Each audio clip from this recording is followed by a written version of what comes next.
ओम नमः शिवाय। मैं हूं एस्ट्रोलॉजर के सिन्हा और मैं अपने इस यूट्यूब चैनल पर आप सभी का हार्दिक स्वागत करता हूं। देखिए, आज के वीडियो में हम समझेंगे कि वर्ष 2025 जो स्टार्ट हो रहा है वो मिथुन लग्न मिथुन राशि दोनों ही जातकों पर इसका क्या प्रभाव होगा। देखिए, सभी के अंदर एक जिज्ञासा होती है कि ये जो वर्ष है वो कैसा बीतने वाला है। तो इसका जो एस्ट्रोलॉजिकल प्रिडिक्शन होता है वो आपके दशा अंतरदशा पर निर्भर करता है और गोचर सबसे महत्वपूर्ण होता है। तो ये जो प्रिडिक्शन है केवल गोचर के आधार पर ही इसको आप देखिएगा, क्योंकि सभी लोगों की दशा अंतरदशा अलग अलग चल रही होगी। मैं इस वीडियो में जरूर बताऊंगा कि किस लग्न किस प्रकार का जो समय रहेगा आपका, वो कौन सा समय अच्छा होगा, कौन सा समय खराब होगा, आपकी प्रॉपर्टी की स्थिति क्या रहेगी इस साल, आपका हेल्थ कैसा रहने वाला है, आपका वेल्थ कैसा रहेगा, फाइनेंस कैसा रहेगा, लव रोमांस की स्थिति किस तरीके की बनेगी, और साथ में आपका ट्रैवलिंग या मेजर प्रॉफिट या लॉस की स्थिति तो नहीं बन रही है। इन सभी पॉइंट को हम इस वीडियो में इंक्लूड करेंगे। देखिए, वीडियो का ड्यूरेशन थोड़ा सा बड़ा हो सकता है, इसलिए रिक्वेस्ट है पूरा वीडियो देखिएगा। जितने भी मिथुन लग्न के हैं, मिथुन राशि के, दोनों ही जातक इसको देख सकते हैं। अब कभी भी गोचर का जो प्रभाव होता है वो हमेशा बड़े ग्रह वर्षफल के दृष्टि से करते हैं। देखिए, अगर हम लोग वैदिक ज्योतिष का क्षेत्र देखते हैं तो वर्षफल नाम की जो चीज आती है वो केवल आपके जन्म तिथि के अनुसार होती है। किसी का मई में जन्म है तो मई से मई तक ही आपका वर्षफल होगा। ये तो मॉडर्न समय चल रहा है। ग्रेगोरियन कैलेंडर में 2024 की जगह 2025 स्टार्ट हो जाएगा, और ग्रेगोरियन यानी अंग्रेजी कैलेंडर से जब ये चेंज होने वाला है तो इसका आप पर क्या प्रभाव होगा उसको हम इस पूरे वीडियो में समझेंगे। लेकिन जो एग्जैक्ट प्रिडिक्शन होगा that will based on on your current महादशा, अंतरदशा, प्रत्यंतर दशा, इन सभी चीजों पर ये डिपेंड करने वाला है। लेकिन गोचर मिथुन लग्न हो या मिथुन राशि हो, दोनों के लिए गोचर में किसी प्रकार का कोई फर्क नहीं पड़ने वाला है। अब आपको समझना है कि अगर आपका लग्न मिथुन है या राशि मिथुन है तो ऐसे कंडीशन में प्लैनेट कैसे कैसे मूव करने वाले हैं। वैसे तो देखिए, नवग्रह है और उसमें कुछ प्लैनेट बहुत फास्ट मूव करते हैं, जैसे बुध और शुक्र को देखिएगा, बहुत तेजी से 20 से 25 दिन में अपना एक राशि से दूसरे राशि में परिवर्तन कर लेते हैं। सूर्य प्रति महीने एक राशि से दूसरे राशि में परिवर्तन करता है, और साथ में देवगुरु, बृहस्पति, शनि, राहु, केतु, ये 4 ग्रह ऐसे होते हैं जो वर्षफल को सबसे ज्यादा प्रभावित करते हैं। तो हम लोग का भी जो पूरा ध्यान रहेगा उसमें इन चारों बड़े ग्रहों का जो आप पर इफेक्ट पड़ेगा उसको हम समझेंगे, जिसको हम वर्षफल कहेंगे। इसके अलावा मैंने कुछ गणना की हुई है डेट को लेकर, कौन से डेट आपके लिए पॉजिटिव है, निगेटिव है, मैंने अपने मेथड से इसको निकाला है। तो उस दिन को बताऊंगा, उस डेट को आपको नोट करना है। और इस पूरे वर्षफल में आपको किसी प्रकार की कोई समस्या है तो आप हमें कॉल कर सकते हैं। हमारा व्हाट्सएप नंबर 9818318303 है, और आप हमें ईमेल भी कर सकते हैं। हमारा ईमेल आईडी info@kundliexpert.com बनता है। तो चलिए, इसी श्रृंखला में सबसे पहले जो इस पूरे 2025 में जो घटना होने वाली है वो 3 घटनाएं ऐसी हैं जो कि सभी को समझना चाहिए, वो किसी भी लग्न के राशि के हों, सभी को जानना चाहिए। पहली घटना, दिन होगा 29 मार्च 2025, और आकाश में अगर आप देखिएगा तो सारे ग्रह केतु को देखेंगे। अब जब सारे ग्रह केतु को देखेंगे तो इसका क्या प्रभाव होगा, क्योंकि नव ग्रह में अधिक से अधिक परमुटेशन कॉम्बिनेशन अगर आप बनाइएगा तो एक ग्रह को अधिक से अधिक 8 ग्रह ही दे सकते हैं। तो इस बार 29 मार्च 2025 एक ऐसा डेट आ रहा है जब केतु को सारे ग्रह देखेंगे, तो इसका क्या प्रभाव पड़ेगा पूरे लाइफ पर, इसका बहुत इंपॉर्टेंस होगा। दूसरा, कुछ टाइम के लिए शनि और राहु का पिशाच योग का फॉर्मेशन होगा, जो कि गोचर के लिए बहुत अच्छा नहीं है। और तीसरा जो इंपॉर्टेंट रहेगा, आपका जो ग्रह चेंज हो रहे हैं इसमें, जैसे शनि का राशि परिवर्तन 29 मार्च 2025 को, राहु का 18 मई 2025 को, और बृहस्पति राशि परिवर्तन करेंगे लेकिन बहुत तीव्र वेग से इस बार चलने वाले हैं 2025 में। इनकी गति मंद नहीं होगी, इनकी गति बहुत तीव्र रहेगी और ये मिथुन में भी जाएंगे, साथ में ये आगे बढ़कर कर्क में उच्च के हो जाएंगे और 19 अक्टूबर को ये कर्क में पहुंचेंगे और 19 अक्टूबर के बाद ये फिर वापस राशि परिवर्तन करेंगे, वक्री होंगे और अपनी गति को मंद करके 4 दिसंबर को मिथुन में पहुंच जाएंगे। तो ज्यादा से ज्यादा असर जो होगा वो मिथुन पर होगा, जो कि आपका लग्न है। तो मिथुन लग्न पर बृहस्पति का बहुत ज्यादा प्रभाव इस समय होने वाला है। दूसरी बात किया जाए, जो सबसे पहला जो परिवर्तन होने वाला है आप सभी के लिए, मिथुन लग्न मिथुन राशि वाले जातकों के लिए, वो शनि का राशि परिवर्तन। शनि को अगर आप देखिएगा तो आपकी कुंडली में शनि अष्टम भाव के मालिक माने जाते हैं, लेकिन अच्छे होते हैं फिर भी, क्योंकि नवम त्रिकोण के मालिक भी बन जाते हैं। तो अष्टम के मालिक हैं, नवम त्रिकोण के भी मालिक हैं और ये आपके लगन भाव के रिस्पेक्ट में कहा जाए तो द्वादश में चले जाए, आपके दशम भाव में चले जाएंगे। दशम भाव में जब शनिदेव का मूवमेंट होगा, दशम भाव में जैसे ही शनिदेव जाएंगे वहां पर बैठकर आपके 12th हाउस को देखने वाले हैं और द्वादश को देखेंगे, वृषभ राशि को देखेंगे। तो इसका जो प्रभाव रहेगा वो आपके लीगल मामलों में भी ज्यादा एक्टिवेट हो सकता है। जो लोग विदेश जाकर काम करना चाहते हैं उनके काम में थोड़ा स्लो कर सकते हैं शनिदेव, यहाँ पर किसी प्रकार की रुकावटें उत्पन्न कर सकते हैं शनिदेव। और साथ में जब शनि राहु दोनों की युति दशम भाव में रहेगी तो वो समय लगभग 29 मार्च 2025 से लेकर जो टाइम होगा वो 18 मई 2025 तक का टाइम होगा, आपके दशम भाव में रहेगा। तो इस ड्यूरेशन में पैर से संबंधित किसी प्रकार की बड़ी समस्याएं उत्पन्न हो सकती है। कार्य व्यवसाय में कई काम आपके रुकते हुए इस ड्यूरेशन में हो सकते हैं। तो जो शनि का राशि परिवर्तन है वो आपके लिए न्यूट्रल से ज्यादा अच्छा रिजल्ट देने वाला है। जो अभी तक आपके भाग्य में गोचर कर रहे थे वो अब आपके कर्म में गोचर करेंगे और जब शनिदेव कर्म में आ जाते हैं तो सीधा इनका जो प्रभाव होता है आपके जीवन साथी पर पड़ता है, आपके 4th हाउस पर पड़ता है और आपके द्वादश भाव पे पड़ता है। तो शनि का जो ये राशि परिवर्तन होने वाला है आपके लिए ओवरऑल अच्छा परिणाम होगा, लेकिन वैवाहिक जीवन के लिए जिनके विवाह हो चुके हैं उनके लिए तो अच्छा रहेगा, लेकिन जो अविवाहित लोग हैं उनके लिए शनि का राशि परिवर्तन आपके विवाह में और ज्यादा विलंब कराने की कोशिश करेगा।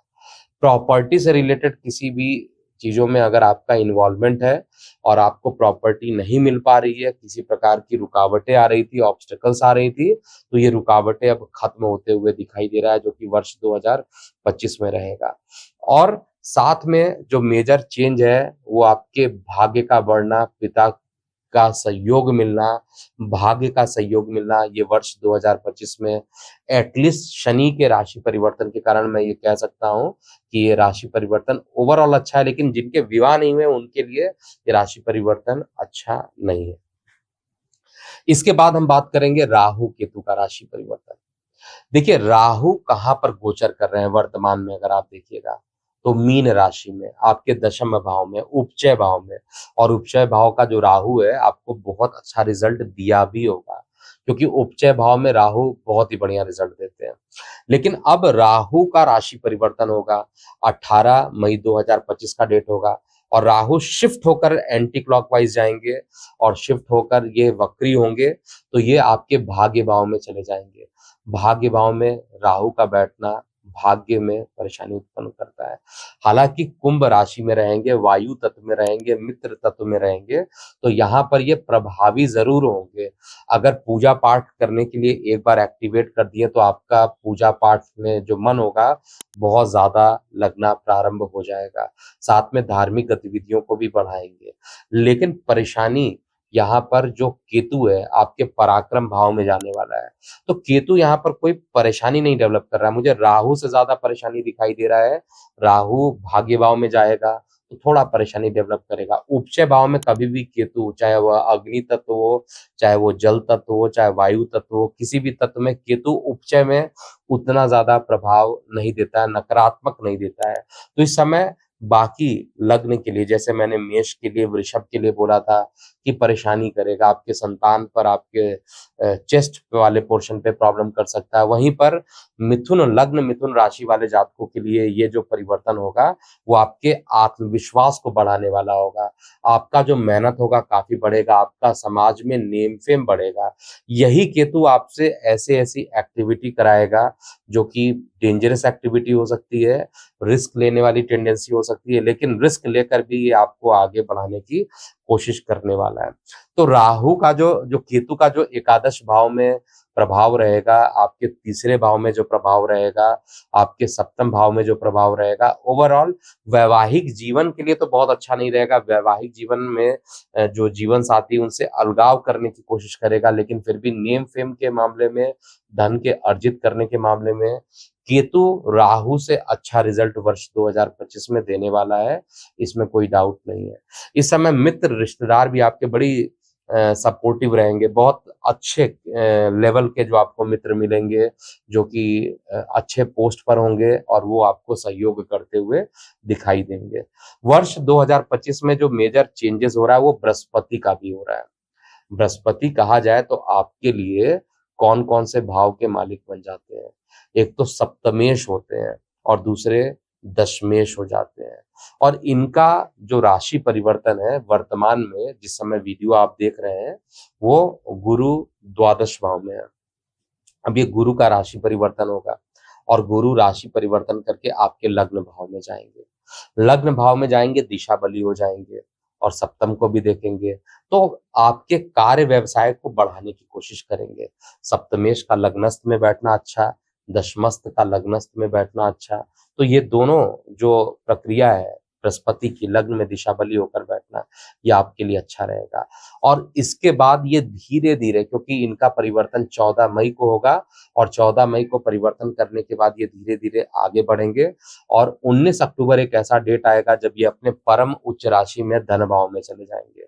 तो यहाँ पर जीवन साथी से या पार्टनरशिप में किसी प्रकार का कोई बड़ा धन आपको मिल सकता है। आपके कार्य व्यवसाय में कुछ बड़ी जिम्मेदारियां भी आपको वर्ष के अंत तक, 19 अक्टूबर का जो डेट है वहां तक आते आते आपको कोई रिस्पॉन्सिबिलिटी बड़ी मिल सकती है। परिवार में वैवाहिक या मांगलिक कार्यक्रम का आयोजन किया जा सकता है जो आपके लिए बेहद ही अच्छा रहने वाला है।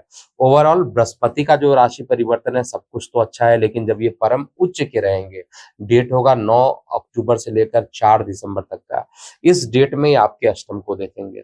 तो इन समय में आपको अपने डाइट को बहुत अच्छा रखना पड़ेगा।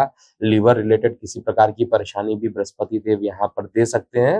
हालांकि ओवरऑल टाइम आपके लिए जो भी राशि परिवर्तन हो रहा है, चाहे वो राहु का राशि परिवर्तन है, चाहे वो केतु का है, चाहे वो शनि का है, चाहे वो बृहस्पति का है, इसमें आपको रिलैक्सेशन बृहस्पति देने वाले हैं, क्योंकि अभी द्वादश भाव में जाकर बैठे हुए हैं।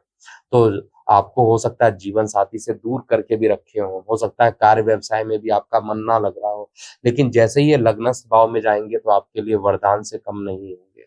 तो ये 14 मई तक के डेट का आपको वेट करना चाहिए। 14 मई के बाद आपका जो टाइम रहेगा, मिथुन लग्न, मिथुन राशि, दोनों ही जातकों के लिए समय अनुकूल होना प्रारंभ हो जाएगा। इसके अलावा बृहस्पति देवता आपको रिजल्ट अच्छा देंगे। राहु का भी रिजल्ट बहुत खराब मुझे नहीं दिख रहा है, लेकिन फिर भी राहु जो है नवम भाव में आपके धार्मिक कार्यों को लेकर थोड़ा सा रुकावटें उत्पन्न करेगा। हालांकि कैटलाइज्ड भी यही करेगा, अगर एक बार एक्टिव हो गया तो धर्म के प्रति आपका जो झुकाव रहेगा वो बहुत ज्यादा एक्सट्रीम हो जाएगा, एक्स्ट्रा ऑर्डिनरी आपका झुकाव यहाँ पर बढ़ा देगा। और शनि का जो राशि परिवर्तन है कर्म स्थान के लिए अच्छा, लेकिन वैवाहिक जीवन में डिले कराना या विवाह जिनके नहीं हुए थे उनके डिले करना, तो ये एक मेजर इफेक्ट जो है ग्रहों का ये मिथुन लग्न, मिथुन राशि में पड़ने वाला है।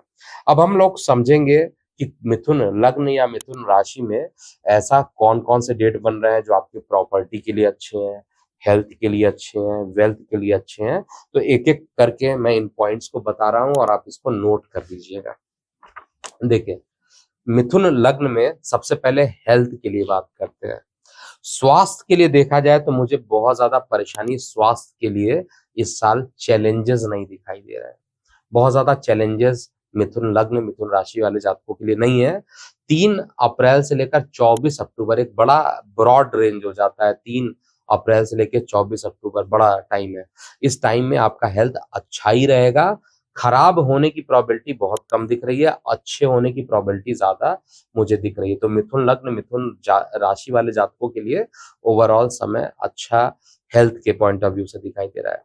प्रॉपर्टी में निवेश करना चाहते हैं, नया मकान बनाना चाहते हैं, रिनोवेशन करना चाहते हैं, कंस्ट्रक्शन करना चाहते हैं, उसके लिए 4 जनवरी से 14 जनवरी आपके लिए समय अच्छा है। उसके बाद 27 फरवरी से लेकर 14 अप्रैल तक का टाइम अच्छा है। फिर 6 जून से लेकर 22 जून तक का टाइम अच्छा निकल रहा है। और फिर 15 सितंबर से लेकर 3 अक्टूबर। तो ये 4 डेट जो कि आपको डिस्प्ले में भी दिख रहा होगा, यही 4 डेट आपके लिए अच्छे निकल के आ रहे हैं।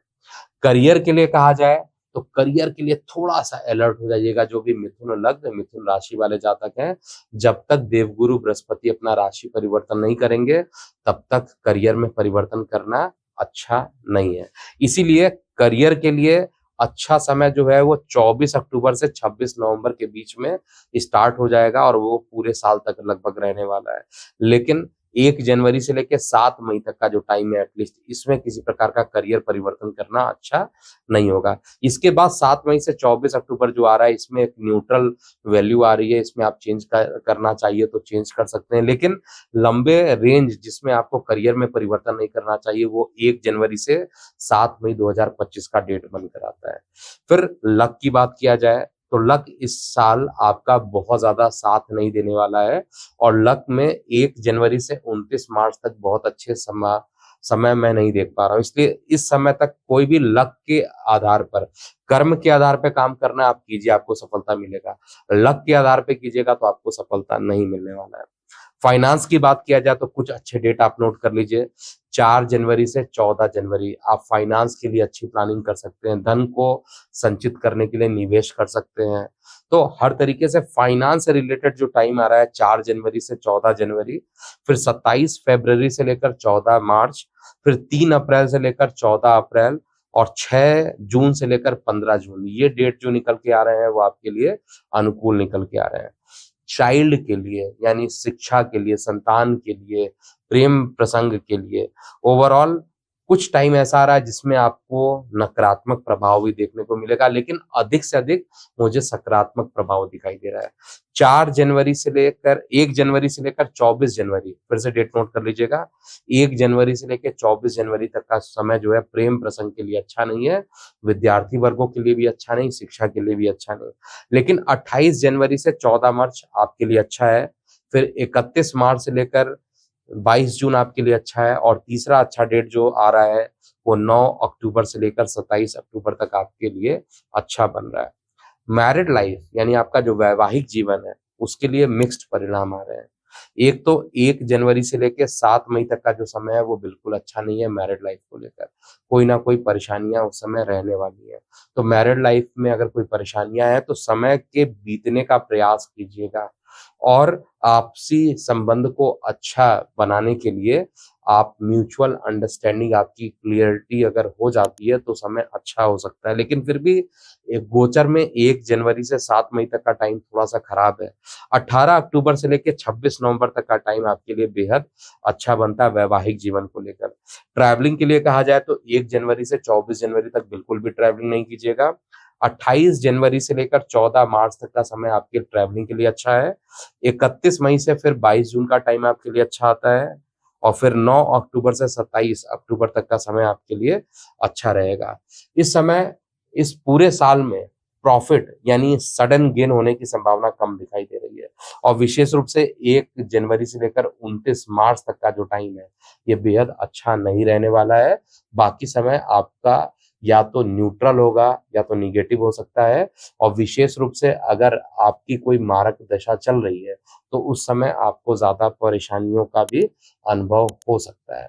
तो ये था पूरा मिथुन लग्न और मिथुन राशि वाले जातकों के लिए वर्ष 2025 कैसा बीतेगा। उम्मीद है आपको ये पूरा वीडियो समझ में आ गया होगा। अगर आपको वीडियो पसंद आया तो आप इसको सब्सक्राइब कीजिएगा, शेयर कीजिएगा ताकि ज़्यादा से ज़्यादा लोगों तक ये पहुँच सके। अगर आप मुझसे बात करना चाहते हैं तो आप कॉल कर सकते हैं, हमारा व्हाट्सएप नंबर है 9818318303 और आप हमें मेल भी कर सकते हैं। हमारा ईमेल आईडी है info@kundliexpert.com। मैं भगवान से यही प्रार्थना करता हूँ कि ये समय 2025 जिसमें 2-3 बातें मैं आप लोगों को बता चुका हूँ। एक तो केतु के ऊपर 8 ग्रहों का जो प्रभाव 29 मार्च को बन रहा है ग्रहण के दिन, और साथ में पिशाच योग का फॉर्मेशन हो रहा है।